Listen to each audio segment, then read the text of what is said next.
Hello दोस्तों, मैं संदीप मिश्रा आप सभी का स्वागत करता हूं आपके यूट्यूब चैनल एसएम क्लासेस में।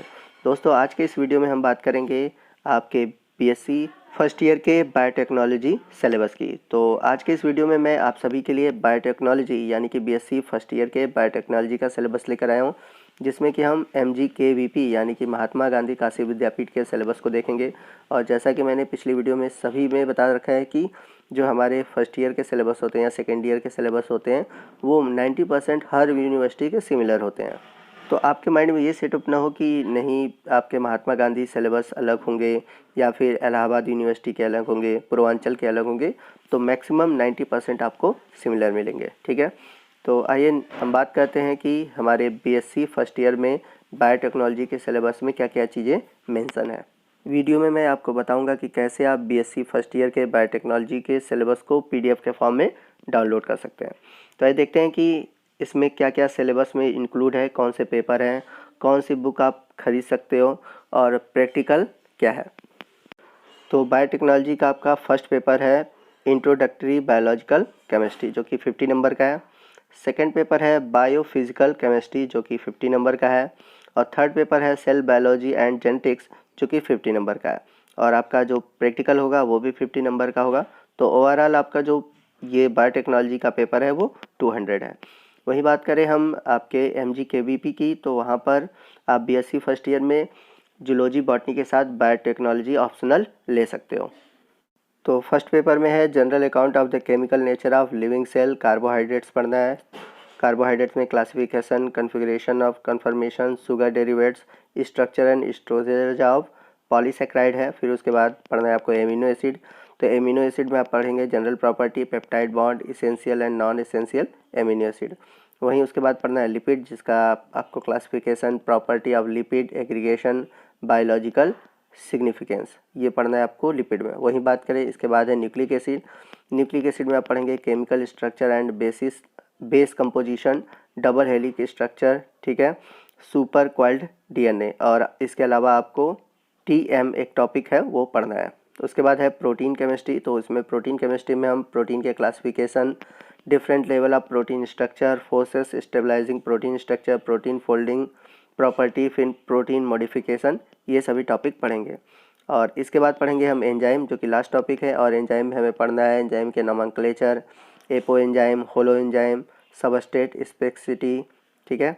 फिर उसके बाद है coenzyme factor affecting enzyme activity, regulation of enzyme activity, enzyme inhibitors, isoenzyme, ribozymes, abzymes, ठीक है। ये सभी आपको एंजाइम में टॉपिक पढ़ना, मतलब फुली डिटेल में एंजाइम के बारे में पढ़ना है। फिर उसके बाद जो लास्ट टॉपिक है हमारा विटामिन है, वाटर। और विटामिन के टाइप्स में हम water and fat soluble vitamin पढ़ेंगे, ठीक है। फिर उसके बाद है विटामिन के डिफिशियंसी से होने वाले डिजीज़ के बारे में पढ़ेंगे। तो कुल मिलाकर आपको विटामिन से रिलेटेड हर टॉपिक पढ़ना है।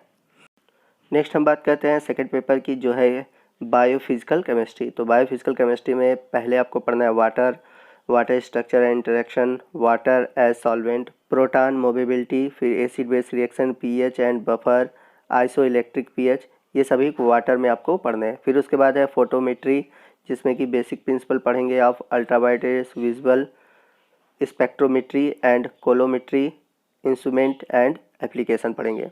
फिर उसके बाद है सेंट्रीफ्यूगेशन में आपको पढ़ना है principle and application of sedimentation coefficient, different deficiency gradient और अल्ट्रा सेंट्रीफ्यूगेशन पढ़ना है। फिर उसके बाद है क्रोमेटोग्राफी। तो क्रोमेटोग्राफी में आपको पढ़ना है ion exchange, participation, gel filtration and affinity chromatography, their principle and application. फिर उसके बाद इलेक्ट्रोफोरेसिस पढ़ना है। इलेक्ट्रोफोरेसिस में आपको प्रिंसिपल पढ़ना है, उसके टाइप पढ़ने हैं। टाइप में पॉली एक्लेमाइड और एग्रोज सेल इलेक्ट्रोफोरेसिस पढ़ना है। फिर इसके एप्लीकेशन पढ़ने हैं। आइसो इलेक्ट्रिक फोकसिंग पढ़ना है। फिर इसके बाद माइक्रोस्कोपी पढ़ना है। तो माइक्रोस्कोपी के प्रिंसिपल एंड एप्लीकेशन है, लाइट है, फेस कंट्रास्ट है, फ्लोरेसेंस और इलेक्ट्रॉन माइक्रोस्कोपी है।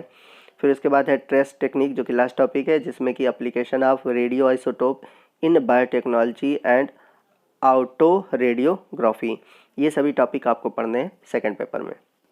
आइए बात करते हैं पेपर थर्ड की। और पेपर थर्ड है आपका सेल बायोलॉजी एंड जेनेटिक्स। तो ये टॉपिक आपको और भी पेपर में मिल जाएंगे जूलॉजी के पेपर में। तो सिमिलरिटी है, तो थोड़ा सा लोड आपके ऊपर यानी कि जो बर्डन है पढ़ाई का या सिलेबस का वो कम हो जाता है। तो सेल बायोलॉजी और जेनेटिक्स में क्या क्या टॉपिक है आइए उसको देख लेते हैं। तो सेल बायोलॉजी में अगर बात करें तो सेल थ्योरी पढ़ना है, cell as a basic unit of life. फिर उसके बाद structure and organisation of prokaryotic and eukaryotic cell, cell organelles, structure, function and integration and microbodies. ठीक है, तो ये टॉपिक आपको जूलॉजी में भी मिलेगा थर्ड पेपर में, बहुत ही सिमिलर है। तो एक अगर टॉपिक आप क्लियर कर लेते हैं तो आपके दोनों पेपर का काम हो जाएगा।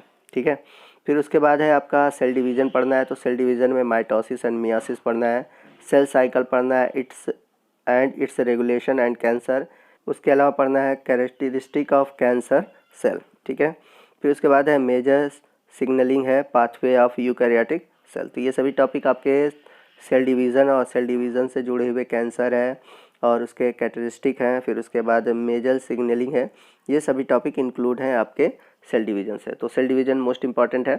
फिर उसके बाद आते हैं आपके मेंडल्स लॉ है, मेंडल्स लॉ ऑफ इनहेरिटेंस पढ़ना है, जीन इंटरेक्शन पढ़ना है, सेक्स डिटर्मिनेशन पढ़ना है, linkage, crossing over, recombination and gene mapping. तो ये भी टॉपिक बहुत इंपॉर्टेंट है आपके एग्ज़ाम के पॉइंट ऑफ व्यू से। फिर उसके बाद पढ़ना है chromosome structure and behaviour through the cell cycle, karyotype, chromatin organisation, polytene, lampbrush chromosome, banding pattern in human, chromosome structure and numerical changes in chromosome, hereditary defect. फिर उसके बाद है extra chromosomal inheritance, sex linked inheritance in human, mutation at phenotypic level, biochemical level and molecular level. तो mutation आपको इन 3 level पर पढ़ना है। फिर उसके बाद जो इस पेपर का जो लास्ट टॉपिक है वो है जीन फ्रिक्वेंसी इन पॉपुलेशन और हार्डी-विनबर्ग लॉ।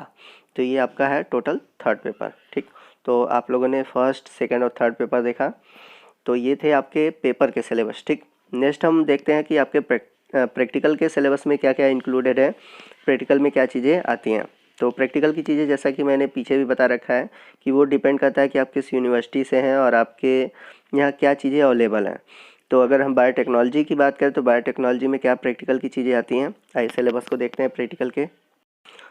तो पहला पढ़ना है प्रिपरेशन ऑफ बफर्स पढ़ना है, फिर क्वालिटेटिव टेस्ट ऑफ शुगर्स पढ़ने हैं, फिर है estimation of sugar by anthrone method, फिर उसके बाद है क्वालिटेटिव टेस्ट ऑफ प्रोटीन, फिर है estimation of protein by Lowry method, फिर है estimation of DNA by diphenylamine method, फिर है estimation of RNA by orcinol method, फिर उसके बाद है chemistry practicals, group analysis, galvanometry, फिर उसके बाद है assay of salivary amylase activity और लास्ट है isolation of casein from milk. तो केसीन प्रोटीन को मिल्क से आइसोलेट करना। तो ये सभी टॉपिक आपके इंक्लूड है प्रैक्टिकल में।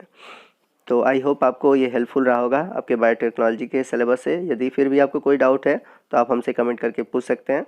तो आने वाले दिनों में आपके बायोटेक्नोलॉजी से जुड़े जितने भी सिलेबस में चीज़ें मेंशन है मैं उन्हें कंप्लीट कराऊंगा, हर एक टॉपिक के लिए वीडियो बनाऊंगा। तो आप हमारे चैनल के साथ जुड़े रह सकते हैं और यदि आपने हमारे चैनल को सब्सक्राइब नहीं किया तो प्लीज़ हमारे चैनल को सब्सक्राइब कर लीजिए ताकि इस तरह के वीडियो आपको हमेशा मिलते रहें। तो दोस्तों आज के वीडियो में बस इतना ही, मिलते हैं अगले वीडियो में अगले टॉपिक के साथ। तब तक के लिए जय हिंद, जय भारत।